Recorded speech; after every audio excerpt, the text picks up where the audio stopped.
Alors, on attaque les espaces vectoriels. Avant d'aborder ce chapitre, on pourra avec profit rappeler les caractérisations de sous-espaces. Bon, donc une stabilité, donc il faut que ce soit non vide, stabilité par l'addition, stabilité par multiplication par un scalaire, voilà. D'application linéaire et les définitions de somme directe. Alors ça, c'est intéressant, les définitions de somme directe, parce que on se sert tellement du théorème qu'on croit que c'est une définition. Le théorème, il dit que, en gros, F et G sont deux sous-espaces F et G sont en somme directe si l'intersection est nulle, en quelque sorte. Et là, on est vite limité parce que cette définition risque d'être très ambiguë quand il y a trois sous-espaces vectoriels en somme directe. Donc, en général, K sous-espaces vectoriels sont en somme directe si, quand X est somme de xi avec les xi dans chacun des espaces vectoriels respectifs, alors cette décomposition est unique. Voilà, ça c'est ça la définition, c'est ça la bonne définition. Et après le reste, c'est des théorèmes, ce sont des bons théorèmes, mais ils restent à leur place en tant que théorèmes et ils ne sont pas des définitions. Donc c'est l'unicité hein, qui compte. Alors le supplémentaire, donc si on prend F, un sous-espace de E, alors un supplémentaire, c'est un sous-espace tel que F', on va dire, tel que F et F' sont en somme directe, et de plus, cette somme directe est égale à E tout entier. On sait qu'il y a toujours existence d'un supplémentaire, mais attention, on dit toujours un supplémentaire, parce qu'il y en a toujours plusieurs, sauf dans les cas triviaux où le sous-espace F est nul, ou alors si le sous-espace F est égal à E. Et là, dans ce cas-là, évidemment, c'est unique. Qu'est-ce qu'on pourrait dire de plus? Dans ces histoires d'espaces vectoriels, il faut avoir un peu de théorie des ensembles dans la tête, mais aussi les différences entre la théorie des ensembles et la théorie des espaces vectoriels. Bon, on en a déjà parlé un petit peu avant dans les vidéos qui précèdent sur les cahiers de vacances. Donc, bon, puisqu'on parle du supplémentaire, il ne faut pas confondre supplémentaire et complémentaire. Vraiment, ça arrache les oreilles d'entendre le supplémentaire parce que le candidat croit qu'il s'agit du complémentaire ou alors il a pris des habitudes de langage. On dit toujours un supplémentaire, mais on dit le complémentaire. Mais attention, hein, la théorie des espaces vectoriels, c'est une théorie où il n'y a pas de réunion. Et c'est plutôt la somme hein, qui vient remplacer la réunion. Quand vous avez un ensemble A, vous avez une opération intersection sur les parties de A. Donc ça, c'est dans la théorie des ensembles. Et pareil, dans les espaces vectoriels, vous avez une intersection, l'opération intersection sur les sous-espaces vectoriels. Donc ça marche. Mais en revanche, vous avez une réunion dans l'ensemble des parties de A, donc c'est une opération, et là, vous n'avez pas la réunion. Hein, donc là, en revanche, ce qui va venir remplacer, c'est la somme, qui, elle, n'existe pas, évidemment, dans la théorie des ensembles. Pareil, l'ensemble plein, lui, c'est un sous-espace vectoriel, mais par contre, l'ensemble vide, lui, n'est pas un sous-espace vectoriel. C'est encore une différence, là, avec la théorie des ensembles. Je vous rappelle aussi que autant l'intersection est distributive sur la réunion distributive sur l'intersection dans la théorie des ensembles, autant l'intersection n'est pas distributive sur la somme dans la théorie des espaces vectoriels. Ça, c'est un gros piège. Voilà donc des petites choses. Et puis, bon, on attaque le vrai-faux. Donc, je vous laisse regarder ce vrai-faux, faire un arrêt sur image dessus, et pour que vous puissiez le faire. Ok, on corrige. Soit FG de sous-espace vectoriel de E tel que F plus G égale F inter G, alors F égale G. Alors ça va être vrai. vous voyez bien que F, alors c'est un espèce de théorème des gendarmes, vous voyez? F plus G entre parenthèses, hein, ça peut faire penser à ces opérations style PPCM et PGCD, hein, d'accord? F plus G, c'est le plus petit sous-espace qui contient F et G. Et F inter G, c'est le plus grand sous-espace contenu à la fois dans F et G. Ça, c'est toujours intéressant. Mais bon, pour cette question, on se sert juste du contenant et du contenu et pas de l'optimisation. C'est-à-dire que vous prenez F, bah, F, il est inclus dans F plus G et il contient F inter G. Donc, par cette double inégalité, vous avez un espèce de théorème des gendarmes qui va faire que F est égal à F plus G est égal à F inter G. Et pareil pour G, donc ce qui fait que F est égal à G. Vect de l'ensemble vide, c'est l'ensemble vide. Donc on l'a dit tout à l'heure, non, l'ensemble vide n'est pas un sous-espace vectoriel. Or, ça, c'est le plus petit sous-espace vectoriel qui contient le vide. Donc, le plus petit, bah, techniquement, c'est juste le singleton nul, hein. Donc là, c'est faux. Soit AB deux parties de E, alors vec de A union B égale vec de A plus vec de B. Donc, vous voyez que là, vec de A, c'est un sous-espace vectoriel, et là, la loi plus, elle est bien à sa place, et là, c'est des parties, et là, la loi union, hein, l'opération union, est bien à sa place aussi. Donc déjà, c'est bien. Bah oui, oui, bon, disons que ça, c'est l'ensemble des combinaisons linéaires qu'on peut faire avec A et B. Voilà. Ça, c'est l'ensemble des combinaisons linéaires qu'on peut faire avec A, l'ensemble des combinaisons linéaires qu'on peut faire avec B, et ça, c'est l'ensemble des combinaisons linéaires qu'on peut faire avec les combinaisons linéaires de A et les combinaisons linéaires de B, en quelque sorte. Donc déjà, on a une inclusion évidente de gauche à droite, puisque toute combinaison linéaire qu'on peut faire avec A et B, ben on peut séparer en une combinaison linéaire avec que les éléments de A et combinaison linéaire avec que les éléments de B. Et puis de droite à gauche, c'est à peine plus subtil. C'est juste parce que quand on va faire des combinaisons linéaires avec A et qu'on combine avec des combinaisons linéaires avec B, comme des combinaisons linéaires de combinaisons linéaires, c'est encore des combinaisons linéaires, ben, ça va être des combinaisons linéaires de A union B. Donc ça, c'est vrai. Une famille de vecteurs 2 à 2 non collinéaires est libre. Donc là, vous avez toujours ce contre-exemple, hein. Vous prenez 3 droites vectorielles, 2 à 2 distinctes, dans le plan vectoriel. Voilà, hein, vous imaginez une droite, et puis une troisième droite, parce que je n'ai pas 3 mains, donc on est obligé de faire ça. Voilà, vous prenez ces 3 droites, et maintenant vous choisissez un vecteur directeur sur chaque droite. Donc cette famille, vous avez, ils sont 2 à 2 non collinéaires, et pourtant, la famille n'est pas libre, parce que si elle était libre, elle engendrerait un sous-espace de dimension 3 dans un plan. Ça, c'est impossible. On a des théorèmes qui nous l'interdisent, parce que si on a une inclusion de sous-espaces vectoriels, les dimensions sont inférieures. Alors, tout élément du sous-espace vectoriel engendré par des vecteurs x1 jusqu'à xn est une combinaison linéaire de ces vecteurs.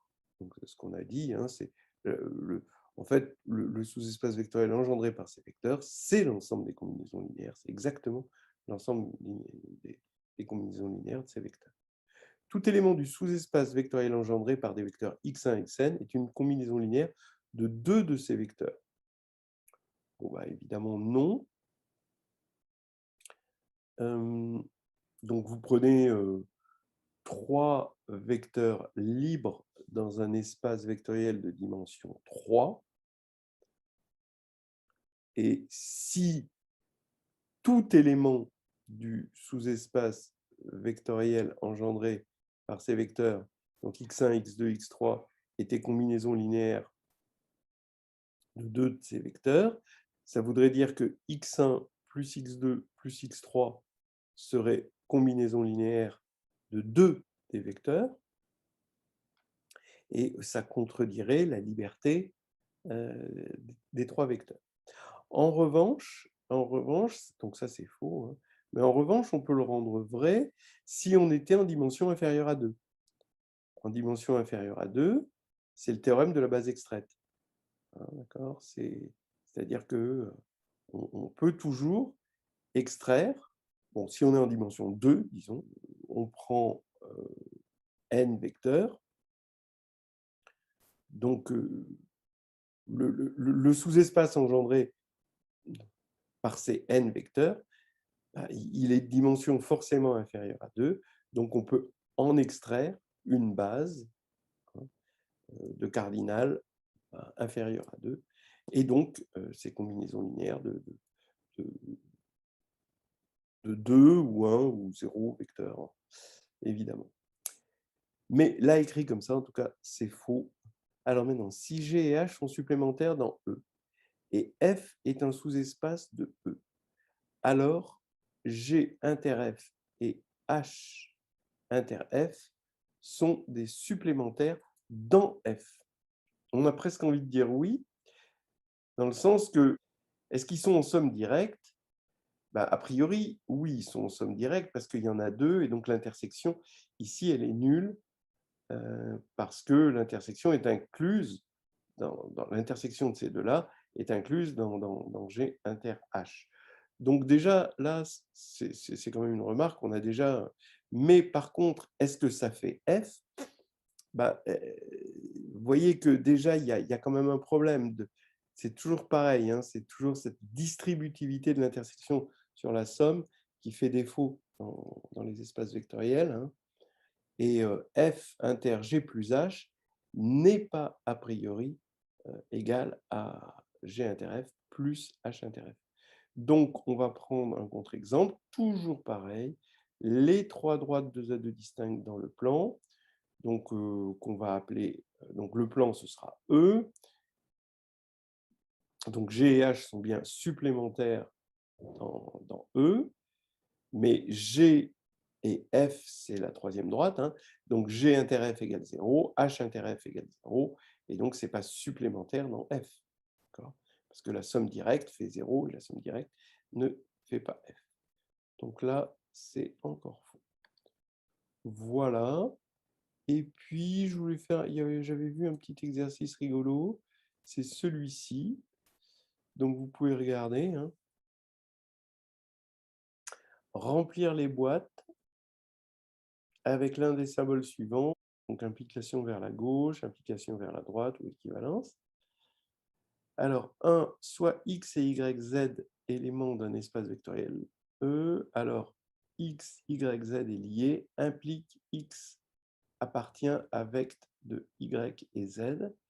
Donc, ça, c'est une implication vers la gauche. Donc, si x est combinaison linéaire de y et z, alors ça, c'est lié, puisqu'on a une relation de liaison non nulle. Non nulle parce que, vous voyez, x, c'est 1 fois x. Vous voyez ce petit axiome-là qui est rigolo? X, c'est 1 fois x. Et dans l'autre sens, non, parce que vous pouvez prendre x non nul, y égale 0, z égale 0, c'est bien lié, alors que x, comme il est non nul, il n'est pas dans vect de 0, 0. Voilà. Soit A et B des parties d'un espace vectoriel E. Alors, A inclus dans B, évidemment, implique vect A inclus dans vect B, ça c'est évident, mais la réciproque est fausse. Hein. Pour donner un contre-exemple, hein, on va prendre vect B égale E, donc vect A égale F, F est inclus dans E, donc F c'est un sous-espace de E. Il faudrait trouver une famille génératrice de F et une famille génératrice de E, telle que F n'est pas inclus dans E. Donc prenons une base de E, bon, E1 jusqu'à En. Si F n'est pas engendré par une sous-partie de cette base, alors il n'y a pas de problème, A n'est pas inclus dans B. Si F est engendré par une sous-famille de cette base, donc par exemple on peut supposer, quitte à réordonner, que ce soit les P premiers, hein, jusqu'à EP, alors on peut remplacer EP par EP plus EP-1 sans que ça change quoi que ce soit. Et là, dans ce cas-là, on a encore une famille génératrice de F et on a une famille génératrice qui n'est pas incluse dans la famille génératrice de départ. Bon, voilà. En tout cas, on s'en convainc assez facilement. Faut quand même prouver les choses. Alors bon, des fois, j'espère que la preuve n'est pas trop tarabiscotée. Soit FG des sous-espaces vectoriels d'un espace vectoriel E. Alors, F union G est un sous-espace vectoriel. Donc ça, vous voyez, normalement, ça doit faire tâche. Hein, vous voyez, cette union n'a rien à faire dans le monde des sous-espaces vectoriels. Tout algébriste devrait avoir des anticorps qui repoussent ce signe réunion dans un monde de sous-espaces vectoriels. Il n'est pas fait pour être là-dedans. Il n'est pas à sa place. C'est comme l'ensemble vide. Mais, sauf que là, le truc, c'est que ça va impliquer que F est inclus dans G ou G est inclus dans F. En fait, donc du coup, là, l'implication est fausse, mais elle est facilement corrigible, c'est-à-dire que F union G est un sous-espace vectoriel, ça implique que F est inclus dans G ou G est inclus dans F. En tout cas, l'implication de droite à gauche, elle est vraie. Si F est inclus dans G, il est évident que F union G est un sous-espace vectoriel. Mais dans les deux cas, vous avez, que ce soit F inclus dans G ou G inclus dans F, ça, ce n'est pas une vraie réunion, c'est que c'est une somme. Et voilà, on en revient à comme c'est une somme, bon, la réunion n'a rien à faire ici. Donc, je vais quand même essayer de prouver les choses. Et je veux prouver que F union G est un sous-espace vectoriel, implique F inclus dans G ou G inclus dans F. Alors, ce qu'il faut montrer, c'est que si F n'est pas inclus dans G, alors G est inclus dans F. D'accord? Voilà. Donc, comme ça, on aura soit F inclus dans G, soit G inclus dans F. Donc, supposons que F n'est pas inclus dans G, ça veut dire qu'il existe X dans F qui n'est pas dans G.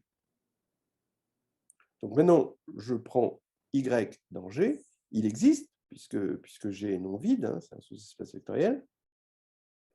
Donc, ça veut dire que X plus Y, on sait que c'est dans F union G, puisque F union G, on a dit que c'était un sous-espace vectoriel. Comme X est dans F union G et Y est dans F union G, la stabilité par combinaison linéaire fait que X plus Y est dans F union G.